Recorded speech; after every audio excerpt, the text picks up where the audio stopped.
Hi, everyone. Welcome to the contributors meeting. I'm going to be your host today. I'm Leo, and starting usually by triage and discussion. Last week we had Alex and Jaideep responsible for doing triage.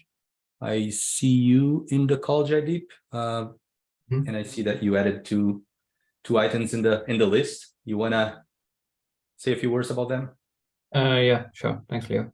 You want me to open that, or you want to share? Up to you. Yeah, you can open it. It's fine. I don't have anything. Thanks.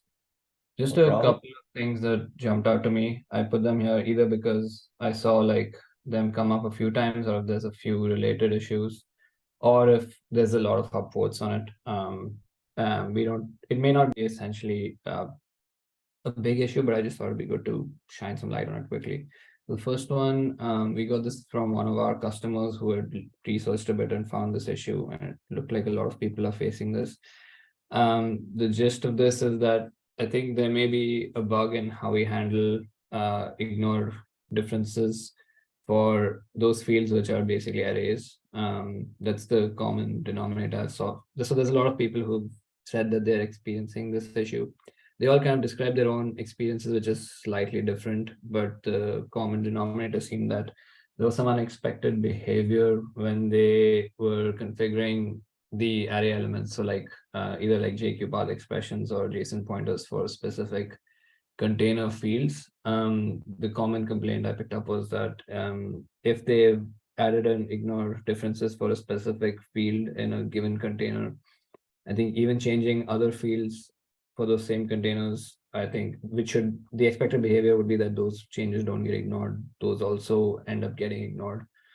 Maybe there's a bug we should be looking at in how we handle ignore differences specified within arrays. And I think this was got a few upvotes, so I just wanted to bring this up so that people are aware that this is something that's, I think, still affecting people in recent versions as well. Yeah, I quickly looked at the issue, Jaideep. Thanks for describing it. And I think the pattern that I found in everyone that replied to this issue was that they were using JQ path expressions with arrays. So basically, apparently, yeah, you're probably right that there is a bug, but apparently is related to when people configure ignore differences with arrays. Mm-hmm. Yeah, he added this path expression, JQ path expression this way here. The next one also used array, and yeah, this also uses array. Right. So apparently is related to that. You see array again. Mm-hmm. Yeah. In this case stood out for me because this is different. In this case, he's using managed fields for ignore differences. And the logic I know is different in this case because it's going to be using the managed fields in the resource to actually decide what should be removed from the diff before applying it in Kubernetes. And I know that Argo CD during diff calculation to display in the UI applies a different logic than what it does during the by the moment it will apply in the cluster. So I wouldn't be surprised that they are getting a difference in this particular case here. But yeah, it's I think there are two bugs. One, when managed fields is used, maybe there's a missing piece in the diff logic. And the other thing is when they're using JSON pointers, like this way. Right. Okay. I think that makes sense. I think the reason I stumbled across this issue was also our customer had an issue with the managed field managers. It sounds like if it's two different issues, then we should clarify that in on the issue itself, and maybe we should have a separate issue for any unexpected behavior they're seeing with managed field managers as opposed to JSON pointers or JQ path expressions. Okay. Yeah. Yeah, I could take a look at this. I was involved in this implementation in the past. Maybe that would be easier. I just need to find time to actually effectively work on this. I'll add a comment after this, and I receive so I start receiving pings when people add more comments, and I'll put that in my backlog. Yeah. And of course, if someone else wants to take a look, I can help. If someone wants to work on this as well, can drive, and it's a core piece in Argo CD. The whole diffing logic. It's GitOps. It's mixed in GitOps engine and also in Argo CD code base. But if someone wants to pick it up, I can work together and help with that as well. Yeah, sounds awesome. I will also just update. I'll just add a comment with what my customer said also, just so there's more context on it. It's more on the managed field managers thing, so we could just make a separate issue if you think the underlying fix and cause would be different from this one, and just make it clear, because otherwise people might keep adding to this issue if they're facing the managed field managers issue. Yeah, I don't think there's a necessity to break right now, as we already have good history in this one. I think we can keep it in a single issue. I'm just saying that we might have to look in two different implementations, one for managed fields and the other one for JSON, for the JSON path expression, which is slightly different areas in the code. Okay, got it. Thanks for the context. Cool. All right. Anything else for this one, JD? No, just that. That's it for now. Thank you. Cool. Okay, we have one more. Yeah, the second one is more in performance / I guess scalability, but I came across this issue and I went through it, and this particular issue does a good job of kind of consolidating all of the reference issues that they've seen, which are all along the same lines and have stayed open so far. It's mostly around unexpectedly high CPU consumption for the app controller. I know that this can have many different underlying issues. It can be very specific to the environment that they're running Argo CD and how many apps they're managing and how many resources those apps are managing, etc. But I was wondering if we should maybe look at this in the scalability group, or if it's already been discussed and there's any takeaways from there, because there's a lot of people that are still, I think, looking for some update on this particular problem. When you added in the document, I quickly looked at this issue, and one thing that stood out for me was the comment that he added. Where is it? Here. Argo CD is pointing to a giant monorepo that gets updated every couple minutes with application manifest generated by Jenkins. So basically, he's apparently using a single application to deploy thousands of resources in a giant monorepo. My point is, Argo CD will keep pulling from Git every 3 minutes, if I'm not mistaken. And if for Argo CD to calculate diffs and apply everything if Argo CD takes longer than three minutes to calculate diffs and apply everything in the cluster, and in the next pooling stage it already have changes to apply again, it will keep applying forever. So it kind of justifies what it is described here.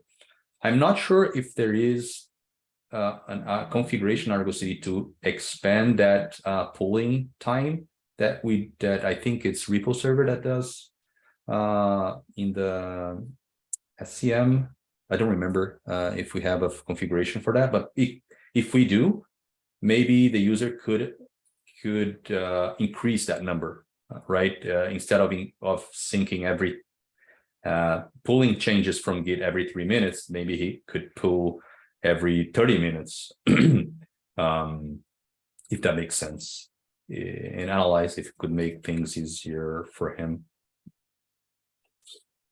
Right.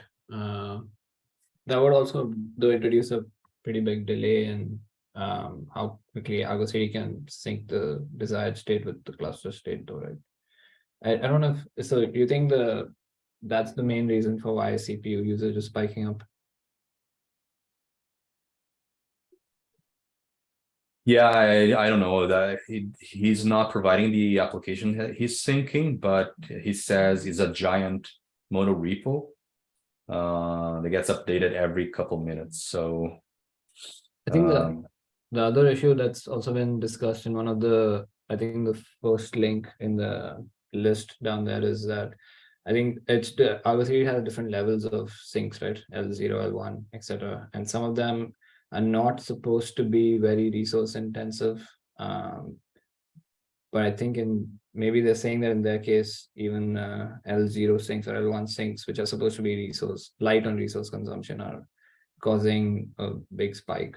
Maybe that's a point to take into account. I think it was in so you can see the 3 linked issues in the description. I think it was in the first one. Okay. Do you maybe want to bring this to the scalability committee, JD? I think it's a good case maybe for them. For that. Yeah, sure. Actually, I was wondering about that. There was another issue earlier that I had wanted to bring to scalability, and I just posted in the Argo CD Slack channel for scalability. Is there also a meeting that happens where we can discuss this? I'm sorry, was this a question? Yeah. I was just wondering. I don't have like a SIG scalability meeting on my calendar. If there is one, then it's okay. Yeah, it's published in the Argo calendar. It happens every other week on Wednesdays. Sorry, if I may chime in here on the scalability one. The scalability, they tried, it might be the size of the repo and the size of the applications, but they tried with the 3 minutes. They have the data with the 3 minute, and then they put the polling interval to 6 minutes, and the 6 minute worked pretty good, but we need metrics to visualize the queue and see if the queue gets cleared. So for this one, maybe we can ask them to provide the metrics, and we can say just see if the queue gets cleared, and then bump the interval to 6 minutes and see if that clears it. But the 6 minutes for pulling from Git, Christina, is that what you're suggesting? Yeah. So the test they did was like with 100 clusters, okay, 1,000 applications, and they bumped the application size in the config map to 256, and it toggled down Argo CD. And then when they pushed up the from 3 minutes to 6 minutes, then the queue was getting cleared. Then you could see the metrics. That's what it currently did. I can find a configuration to bump this this pulling interval. I think it's in repo server, if I'm not mistaken. Yeah, in the repo server. I have to check that. I'm sure that you can, because they did it and they showed it on the SIG. SIG. Just a quick question. Do we know if when we ran those benchmarks, or did we test against a mono repo as well? Because I think it's also that the benchmarks were against separate apps. It wasn't if it's mono repo or multiple repos, it was just the size of the apps. So they tried with like 2 kilobytes, I think, and that worked just fine. And then they bumped the size of the apps. They just put some stuff in the config map to bump the size of the apps to, I think, 256, and that's when things started going south, so to speak. Okay. Right. So I guess I was just wondering if we have an idea of what the benchmarks would be for like a monorepo, because I think that's supposed to affect performance as well. And maybe I'm wrong, but I remember seeing some documentation saying that if someone's using an app of apps pattern, then there is a higher performance penalty than if they were using separate apps. Okay, I don't think they did that, but either way, I think this issue requires some Yeah. method. Okay. Okay, JDP, was you who added all those other issues here? No, I just added the. I did add those Okay. things. Okay, so you want to talk about them quickly? We are quite short on time and we have a lot more topics. So can you maybe provide a I can give you high level on all of them. Cool. Okay, so the first one, the 9830, that one, the posting hook, it runs only once when the application gets successfully deployed. But if the auto sync is enabled, that post sync hook does not run. So you have to go and click on the sync for it to go and run like manually. So that's like very, I don't know why it's happening, but it's, I validated it. I think I left a comment on this one. So I was wondering if it's on anybody's radar.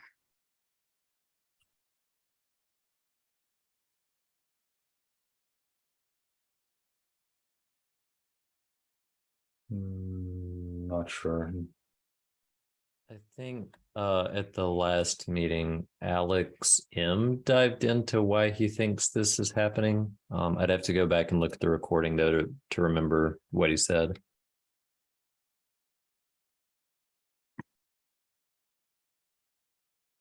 Okay. All right. The other two, so sorry, let me introduce myself. I'm Christina. I'm with AWS and I am on the Terraform Blueprints team. We do the EKS blueprints for Terraform. And we're trying to find a solution where, like, when to hand off things to Argo. So when there's some infrastructure needed, we need to create like Ursa and whatnot with the Terraform, and then drop in, let's say, a service account with annotation and like pass it to Argo.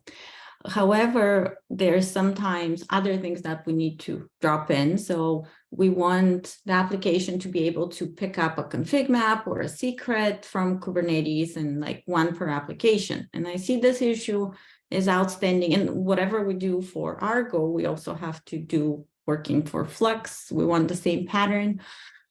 So here, the config map and secrets has been open for quite some time. And I think my coworker Carlos talked to somebody at KubeCon EU, and I was just trying to bubble those two up. And they said one is dependent on the other, like the Argo CD 5222 is dependent on the Helm.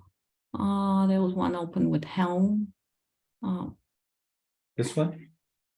So this one is the Argo CD one, and I think this depends on the following one I dropped in there, which is actually with Helm. Yeah. So I was just wondering on the status of these, and if I think the Helm PR it's moving forward. It seems to have kind of stalled in the last 3 weeks, but Matt Farina was behind it, which I think is a good sign. This is necessary but not sufficient. So Argo CD still needs a way to like take advantage of the new dry run flag and actually provide Helm access to the external cluster. And it needs a way to do so safely. At CDCon, I had a conversation with, I think, Dan Garfield about a way to do this that is reasonably easy to implement and safe. But travel's whirlwind, and I've forgotten what that conversation was, so I need to talk to Dan again. okay, is there anything we can do to move any of these along? So what I've done in the past is just popped into the Helm like weekly developer meeting and said, hey, can y'all take a look at this? And that seemed to help somewhat. They're just, they've got a lot to do like everyone. Yes, I'm sure. Okay, I'll try that. But what you're saying, the Helm one is not, like, even if that gets merged, it's not the only one that we need to move the 5202 along. Is that? Correct, because Argo CD still needs to give, so we run Helm template to generate manifests. We've got to give that command access to the external Helm cluster by generating a kube config or passing command line arguments or something, so that it can actually perform the lookups. And we need to do so in a way that doesn't like break access restrictions for the project that we're generating the manifests for. Otherwise, someone could do Helm lookups on all kinds of secrets in the destination cluster and just inject those into their app. I had thought the only way to implement this was to also implement project level service account impersonation. So basically tell the users, hey, add this service account name to your project spec, and we'll just use that service account to restrict the lookups and just trust that they craft the service account role correctly. But I think it was Dan who convinced me that there's a better way, and now I've forgotten the better way. Okay, so does Dan usually come to this meeting, or do we have to like find him separately? He does usually. I'll ping him. Man, Okay. I wish I could remember for sure if it was him that I talked to. Anyway, we'll track down the answer.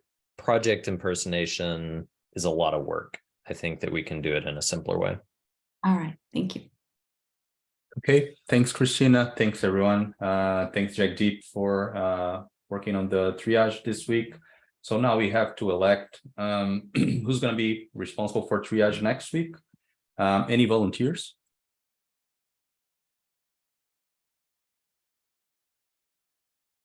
Otherwise, we have to go down the list. Dan is not in the call. John. I can keep doing secondary if no one else wants to take it. Thanks, Jagdeep. Thank you. Any volunteers for primary?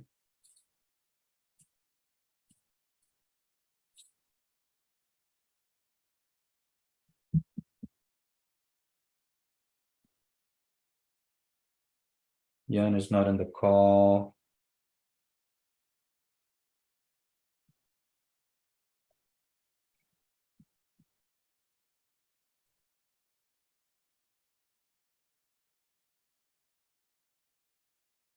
Okay, so I put myself. We need to improve this process. Okay, let's move forward.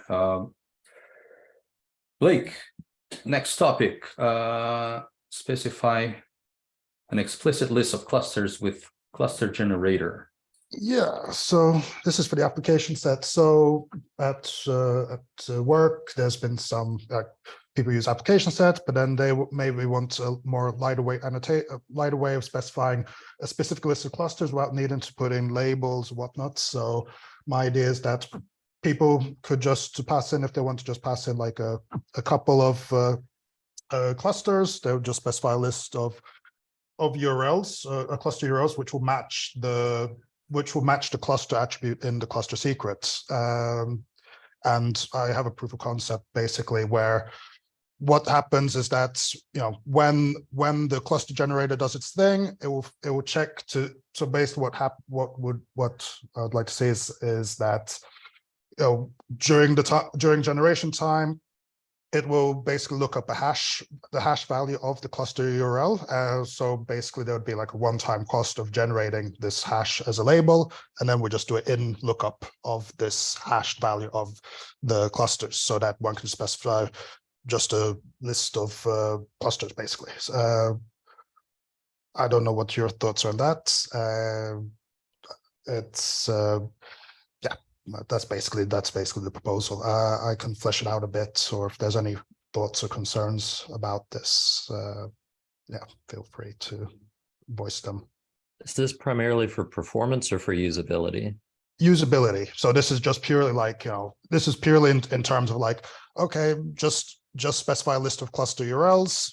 People don't have to, we don't need to, if they want to just target like 1 or 2 clusters, they don't need to specify a label and match these labels, because the way we've done it at work is basically like, if you want to specify, we basically kind of work around it by setting a specific label which is unique to a cluster, and then people have done it a bit ad hoc, and it would be nice just to have a standard way of just telling people like, this is how you do it. Just if you want to specify a specific list of clusters, just specify them as you would with a single application. But that's basically the gist of it.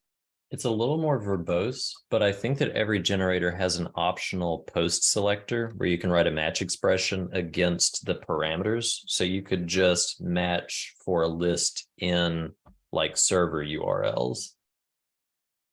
Let me see if I can find the docs.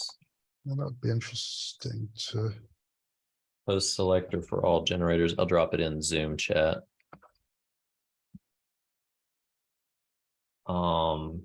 Match labels. I'm pretty sure we also have match expressions. I don't know why it's not documented here. Post selector. Let me double check that that actually is a thing that exists. There's an application set.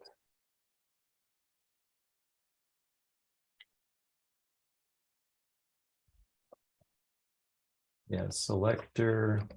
Yes, match expressions is available. So the key will be the name of the parameter, i.e., I think it's server for the cluster generator. And then the operator will be in, and then the values will be the names of the URLs of the clusters you want to actually use. And I'll just send some YAML. I'll send it on the application set channel in CNCF Slack. There's an application section, I didn't know.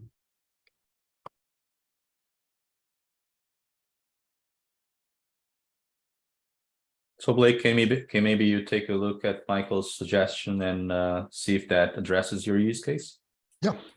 And if that doesn't, maybe come back with this proposal and maybe explain why that doesn't address, and which would be a reason to pursue this proposal. Sounds good. Cool. Thanks a lot, Blake. Moving forward, Jorge Turrado, it's a question. Yeah, but actually it's already solved, because it's related with the topic about scoping the application set into the project. So you can remove it. Okay, so it's safe to skip to the next topic? Yeah, from my side, yes, but I would like to ask related with this about their proposal. Maybe I had to add to the agenda. Are you talking about Blake's proposal? No, I created another proposal for adding, maybe you remember last week, I asked for creating application set or attach the application set to a project, and it's for discussing, or maybe for notifying that it's there. So please take a look. I will work on this. It might be already reviewed, so you reply. So it's a matter of checking back your replies. Is that what you're asking? Yeah, just for notifying it. Okay. And that's all from myself. Cool. Thanks. Thanks for letting us know. All right. So moving forward, next topic. Proposal for adding OCI support to Argo CD. Done G. Not sure if this is Dan Garfield, but I don't see him in the call. Is someone aware of this? If not, I will be just bringing it to next week's. Yeah, Dan. So we should add the ability to pull OCI artifacts and generate customized manifests, JSON manifests, or just plain manifests. Right now it's limited to just Helm. So Dan and Andrew Block wrote up a proposal, which basically just says add a new client type and define how to specify an OCI artifact in the application spec. I'd like to see us use some of our bug bounty money from HackerOne to put a bounty on adding this feature, because it's non-trivial, but it would be a big security win. And we're working with HackerOne to try to get that done and CNCF. But this is a PR. The proposal is a PR. The proposal. Yeah, sure. Yeah. And then someone's got to write the code. Yeah, sure. Makes sense. Cool. So you're saying that you're going to be bringing this to the hacking event, Michael? So we get money whenever someone reports a CVE and we get the fix out, we get a cut of the bounty. So like Argo CD as a project has money now. And we need to get access to that money, like get a bank account and figure out how we can grant bounties to people to write features. Once we do all that, I'm going to advocate for attaching a bounty to adding this feature. Oh, I see what you mean. Okay. Yeah. And get people actually paid for their open source work. Cool. Yeah, that makes sense. That's a cool one. Thanks, Michael. Is it okay to move forward to the next topic? Yep, that's it. Okay. You think we need to bring it back to next week's discussion, or you consider it done pretty much? Call it done. If Dan wants to say more, he'll remember to bring it up. Okay.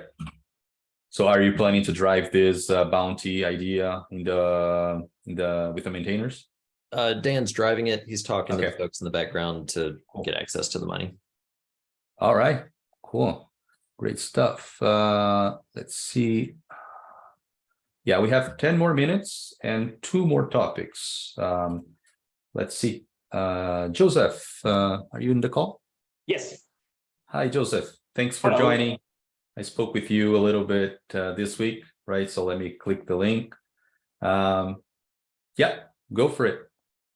Yeah, so the enhancement proposal I wrote is pretty straightforward. The application controller currently supports multiple SCM providers already, including GitHub, GitLab, Azure, and I think one more.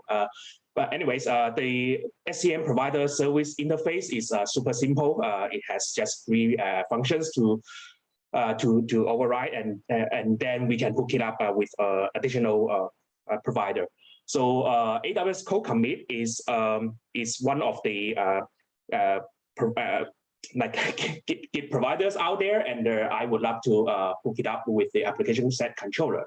So the enhancement proposal is to implement support for AWS Code Commit. There are 2 the function. Since the interface is so simple, I just need to summarize 2 keys in the design. One is that AWS Code Commit doesn't have a repository hierarchy as other SCM providers, they are grouped by some sort of organizations or GitLab groups or etc. that we can allow users to discover repositories or filter repositories based on their groups. So for AWS Code Commit, I'm proposing to use AWS tags to do the filtering. So basically, users will provide an optional list of tag filters that, and then we use AWS resource group tagging API to filter on the Code Commit repos. So this is a pretty standard way of discovering AWS resources. The second key in the design is the role.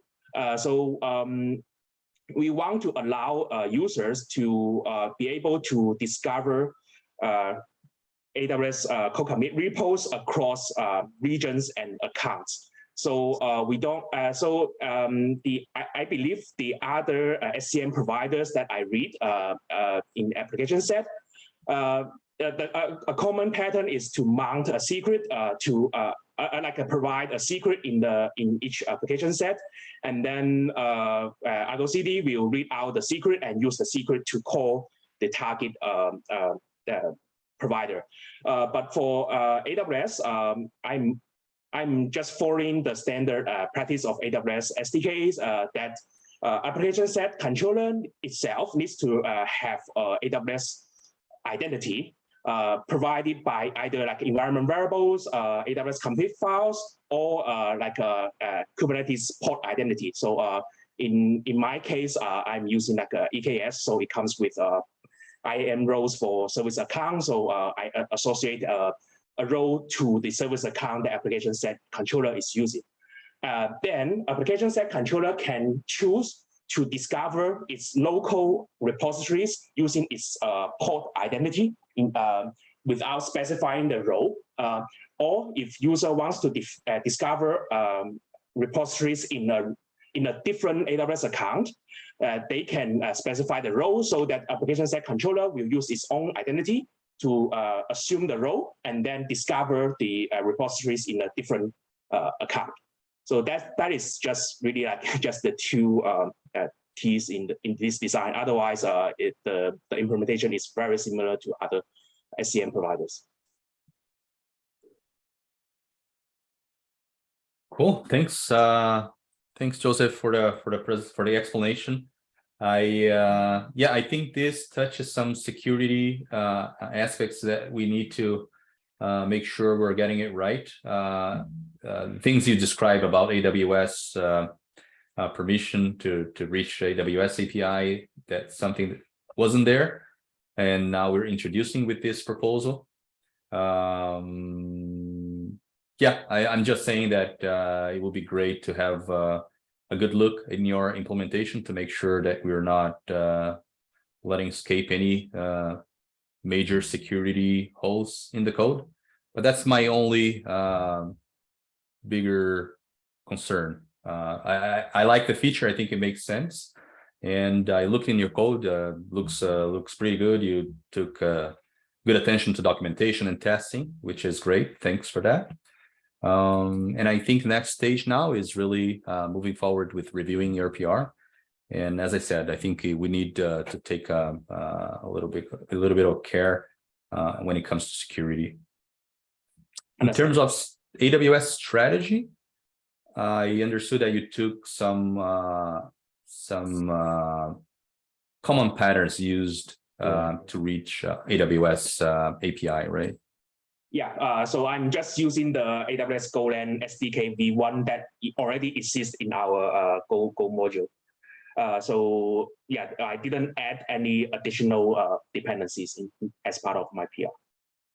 No, everything you described is basically best practices, I think, for AWS as far as using IRSA and assuming the roles. The only thing that you would probably not support, and I think it's so, well, no, because AWS picks it up by everything was spot on from the auth perspective, I think, at least, without having looked at the PR. Cool. Well, thanks. Thanks, Joseph, for your explanation. Any other comments on this? Anyone wants to take a peek on reviewing his PR? Quick note, we've got similar requests for Azure DevOps, and I think maybe another provider or two. The situation we've gotten into is that we're adding providers that the Argo CD core team doesn't have access to testing environments or aren't super familiar with. I think that using the new plugin generator feature that I'm testing right now may be a better route in the future. That's not to say I see any reason not to merge this. It's just in the future, we'll make it easier for folks to unblock use cases like AWS code repositories. Is that not in a state to be used today, right, Michael? We're literally doing a proof of concept at Intuit this week, and the code's behaving really, really well. It just may change over the next few days as we make a few tweaks, but I think it'll be in 2.8 and it'll be in great condition. Sure. So do you feel that allowing this one as kind of like the last one and then doing a stronger push to plugins makes sense? I think it does. Yeah, I mean, if a bunch of code has already been written for this, I don't want to ask anyone to rewrite all that, just for plugins. I did the same thing for rollouts. I allowed one extra thing to go in right before the plugins are released. So, okay. Yeah. Okay, good timing, Joseph. So, Yeah. and you already provided a nice PR, so the PR is out. I guess at this point is a matter of reviewing it. He provided docs. I quickly look at it, but I would ask better review in terms of security, just to make sure everything is covered properly.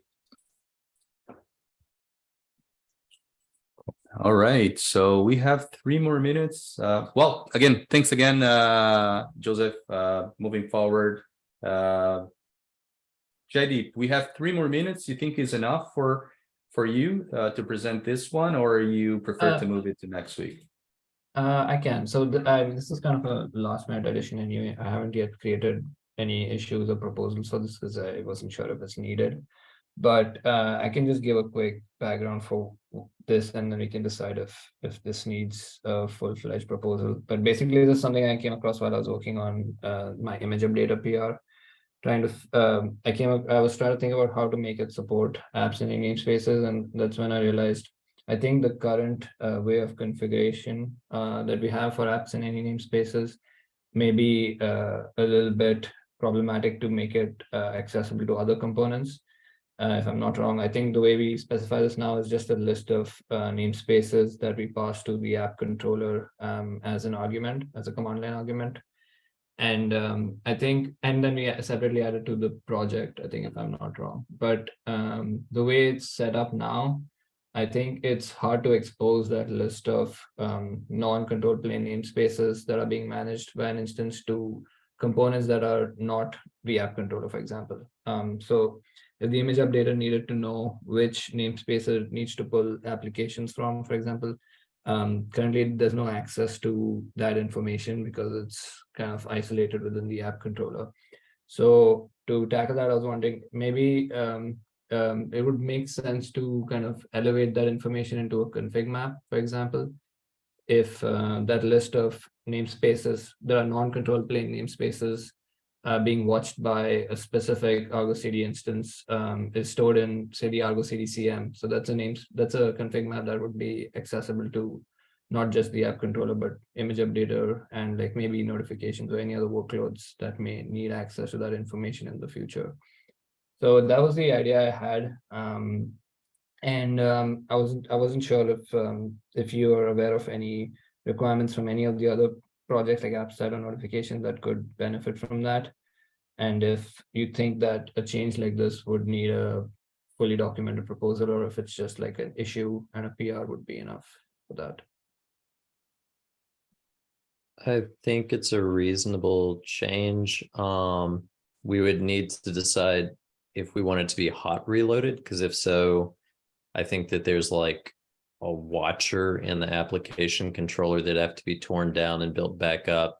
May have to do something similar in the application server. If we don't hot reload it, that's relatively easy. We just change the primary source of config. I would caution that in like the image updater, so it's a list of globs, and I think it's kind of security sensitive.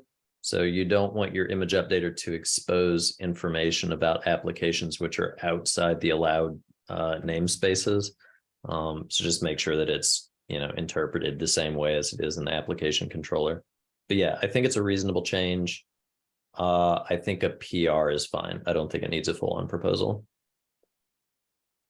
Okay. I agree. Maybe an issue, briefly describing what you're doing, and then a PR fixing that issue, basically. I agree with Michael. And just run it by Jan, because he's the apps in any namespace potentate. Yeah, actually I did speak to him first, and he agreed that this would be a good thing to bring up in the contributor meeting to see if people agree that moving it to the CM would be a reasonable thing to do. Cool. Okay, awesome. And the thing you mentioned about hot reloading, so is that a decision that the community would need to agree on, or is that just something that, whatever is in the PR is up for review type thing? Yeah, I think the latter. If folks have an issue with it, or if it looks like it's going to be breaking in any way, we'll just get feedback then. And if, if we need to add something to the release notes, we can. I think we should probably try to make it backwards compatible, but Yeah. as long as we document it well. Yeah, that was another thing I was worried about, whether this would be a breaking change or not. Okay. I will first try to create an issue, and then if needed, I can bring it back up to discuss. But thanks for entertaining that real quick. Okay, and we are 2 minutes over. I guess this concludes our today's contributors meeting. Thanks everyone for attending, and see you next week. Later. Thanks, everyone.